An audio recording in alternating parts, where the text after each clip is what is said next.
बोलो जयकारा बोल मेरे श्री गुरु महाराज की जय। श्री सतगुरुदेव भगवान की जय। गुरुमुखो, आज दुनिया के ख्यालों का रुख माया की तरफ जाता है।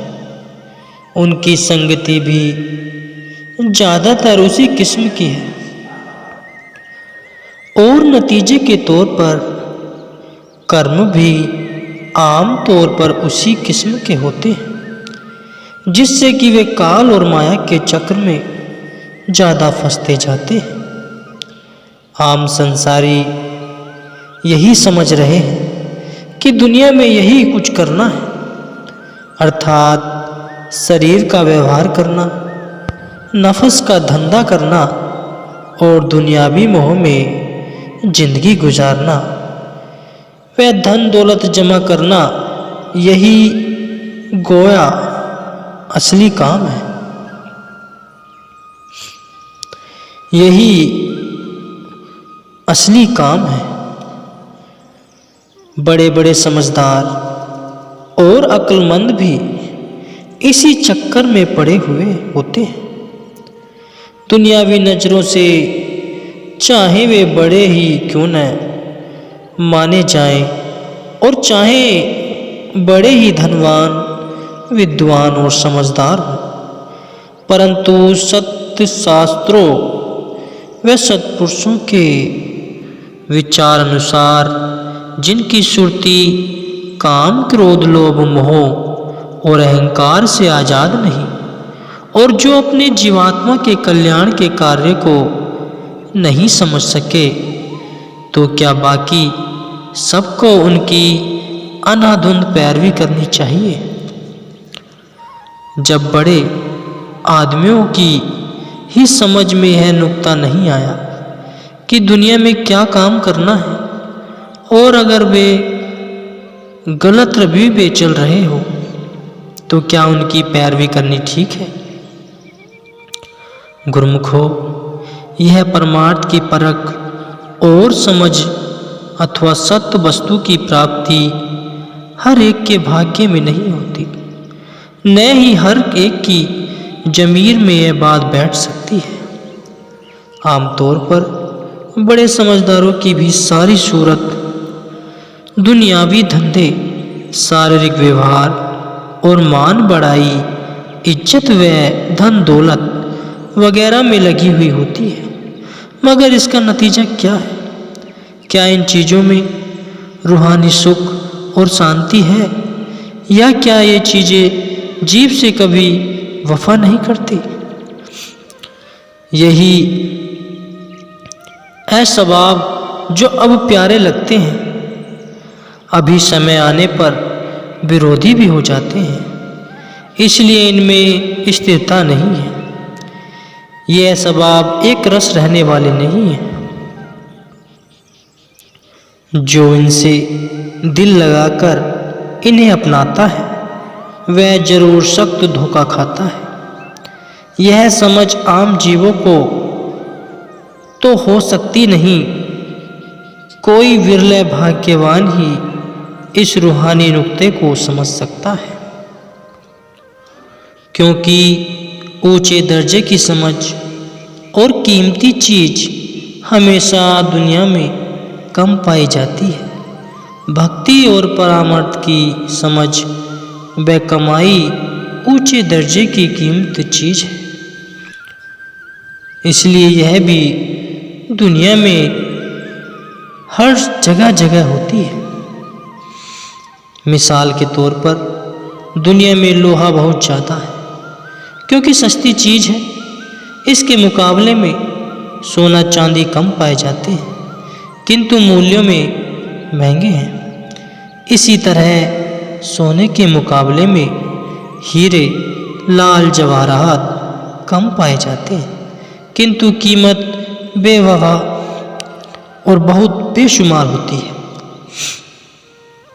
फिर इसी तरह हीरे जवाहरात के ग्राहक भी बहुत कम तर मिलते हैं। जैसे कि सत्पुरुषों के वचन हैं, लालों की नहीं बोरियां, हंसों की नहीं पात, सिंहों के लहड़े नहीं, संत न फिरे जमात। अर्थात गुरुमुखो, लालों बोरियों में भरकर, हीरे जवाहरात बोरियों में भरकर नहीं बिकते या पाए जाते, तथा हंसों एक पक्षी जो दूध पानी को अलग करने की क्षमता रखता है, वह मानसरोवर में रहता है कि पंक्तियां नहीं होती, शेरों के झुंड नहीं होते, संत जन टोलियों में नहीं होते। अर्थात यह सब विरले ही मिलते हैं।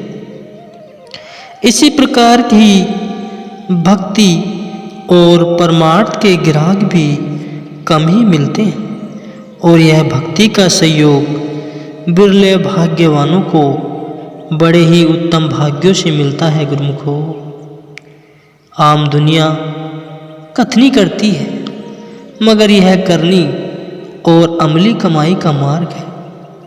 अमली कमाई केवल संत सद्गुरु ही करवाया करते हैं, क्योंकि वे भक्ति परमार्थ के सच्चे परखू हैं। अब विचार करना है कि अगर सच्चाई और भक्ति की तरफ रुख नहीं है, अर्थात सद्गुरु के साथ दिली प्रेम, रुचि और लगाव नहीं है, तो जरूर ही माया की गुलामी और मन के ख्यालों के अधीन होगा, या काम, क्रोध, लोभ, मोह, अहंकार के जेर होगा। क्योंकि रुचि या लगन ने तो हर सूरत में अपना काम करना ही है, वह तो किसी न किसी तरफ लगेगी। सब शास्त्रों, ग्रंथों और संतों महापुरुषों की वाणियों का तत्व और निचोड़ यही है कि सब तरफ से प्रीति हटाकर इष्ट देव सतगुरु के चरणों में लगाई जाए। यही सच्ची भक्ति और सच्चा परमार्थ है।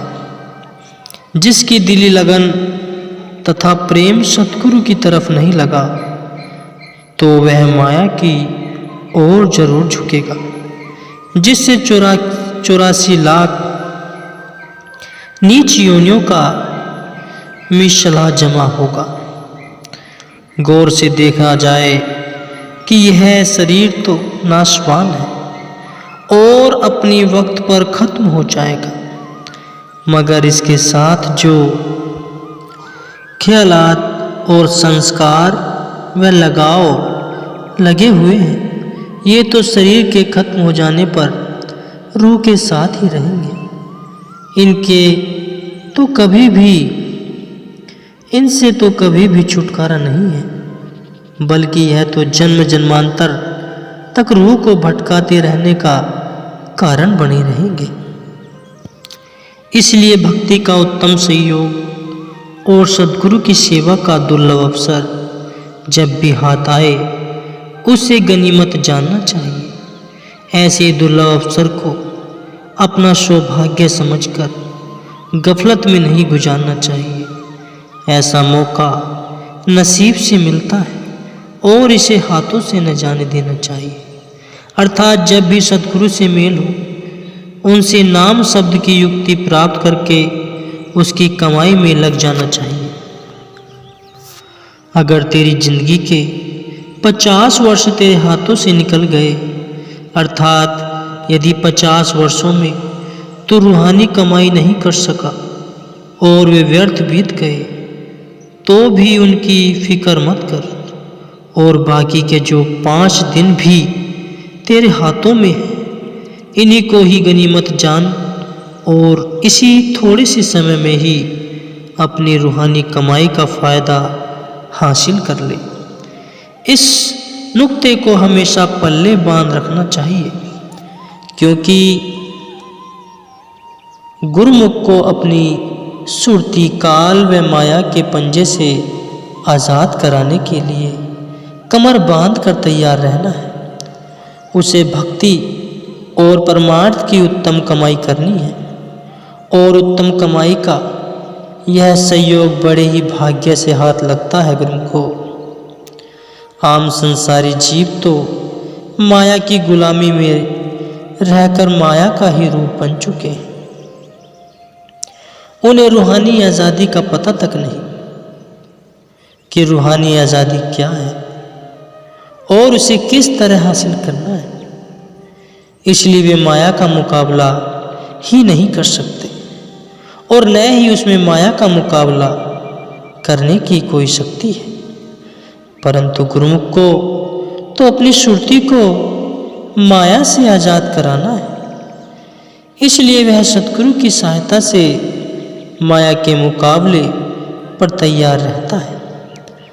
सद्गुरु गुरुमुख की रूहानी आज़ादी के लिए सब रचना रचाते हैं और गुरुमुख को इसी खास काम में लगा देते हैं। वस्त्र जो कि मैला हो चुका है, अगर धोबी उसको हाथ ही नहीं लगाए तो वह साफ क्यों होगा। बगैर कसमकस और मेहनत के तो कोई भी काम पूरा नहीं होता। इसी तरह जीव की सुरती माया के गिलाफों में फंसकर मैली हो गई है। सद्गुरु से अपने सदुपदेशों से निर्मल बना देते हैं। सद्गुरु को जीव पर दया आती है। वे उसे माया का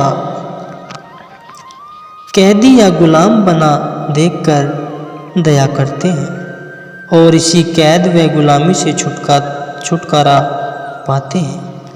परंतु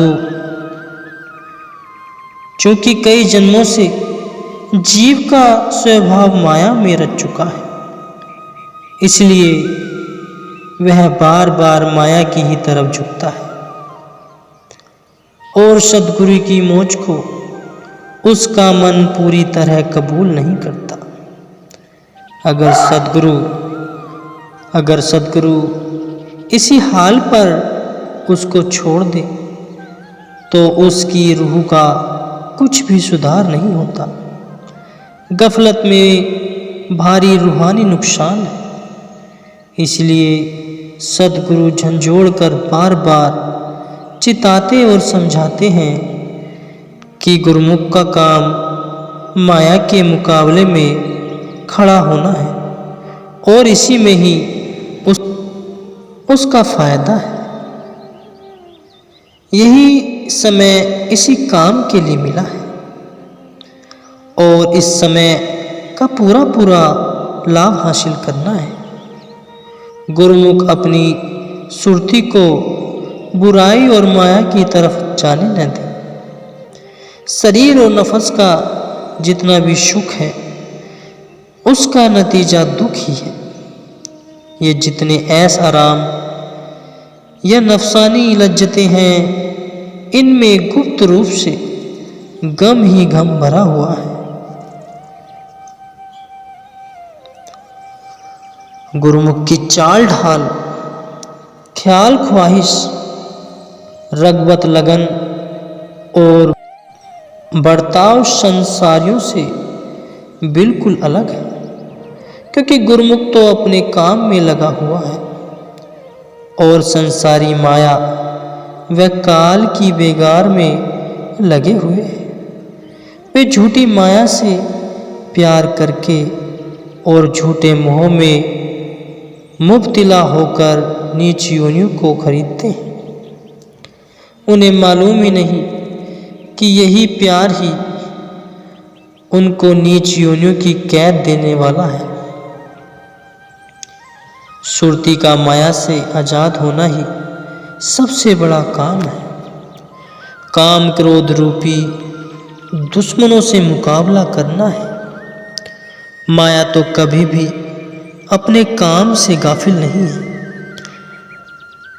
वह हर वक्त चैतन्य है और काफ़ी ताकतवर भी है, किंतु यह जीव ही दुश्मनों के मुकाबले में शामिल होया पड़ा है। इसको तो सख्त खबरदारी और होशियारी की जरूरत है। मुकाबले में गफलत का क्या काम। गफलत करोगे तो खाओगे मार, बेटा व बेटी कोई लेगा न शार। जब कभी सांप या शेर या गीदड़ हिंसक जानवर सामने आ जाए तो उस समय कितनी खबरदारी की जरूरत होती है। क्या उस समय भी किसी को चैन आराम आता है? ऐसे वक्त में जो बौखलाया गफलतकारी करेगा तो धोखा खाएगा और मारा जाएगा। काल और माया कई जन्मों से जीव को अपनी बेगार में रखे हुए है। अब जो उससे आज़ादी हासिल करने का अनमोल अवसर मिला है, अब भी अगर गाफिल न रह गया और उनके घेरे में फिर आ गया तो इससे बढ़कर बदकिस्मती और क्या होगी। यह तो एक तरह से कमाई करने का सीजन मिला है। जैसे बीज बोने के मौसम में किसान की नींद व आराम हराम हो जाते हैं, इसी तरह ही यह भी संत सदगुरु की चरण शरण में आए हुए जीव के लिए भक्ति की कमाई करने का सीजन व मौसम हाथ लगा है। इसलिए इस दुर्लभ अवसर को गनीमत जानकर गफलत व धोखे में न रहे। मन माया शरीर और इंद्रियों के धोखे में न आए, परमार्थ की समझ रखें, सदगुरु की आज्ञा में चले, क्योंकि इसमें बड़े भारी रूहानी नफा नुकसान का सामना है और नफे नुकसान का सवाल सामने है। परम संत श्री कबीर साहिब जी ने तो सदगुरु के दर्शन और सत्संग के सुख के मुकाबले में और उनकी कीमत के सामने वैकुंठ के सुखों को भी तुच्छ समझा। फिर बाकी संसारी सुखों का तो कहना ही क्या। वैकुंठ की कीमत भी उन्होंने सतगुरु के दर्शन और सत्संग के मुकाबले में तुच्छ कही है। यदि इस समय में यह जीव ने समझा तो कितना बड़ा नुकसान है कि रूह 84 लाख नीच योनियों की कैद में चली जाएगी और दुख भोगेगी। यदि इस समय की कीमत को समझ लिया तो आज़ाद और मुक्त होकर सुखरूप हो गई और सदगुरु से जा मिली। सदगुरु तो जीव को परखू बनाते हैं, उसे नफा नुकसान जतलाते हैं कि यह जीव किसी के भी फंदे में न पड़े। सदगुरु के सिवाय बाकी सब रूह के दुश्मन हैं। यह फैसला है कि रूह के एक मित्र या हितकारी फकत सदगुरु ही है, जो जीव उनके वचन को मानकर आज़ादी के लिए पुरुषार्थ करता है। वह सब तरह से आज़ाद होकर मोक्ष रूप बन जाता है और सदगुरु के चरणों में लीन हो जाता है। यही रूहानी आज़ादी है गुरुमुखों।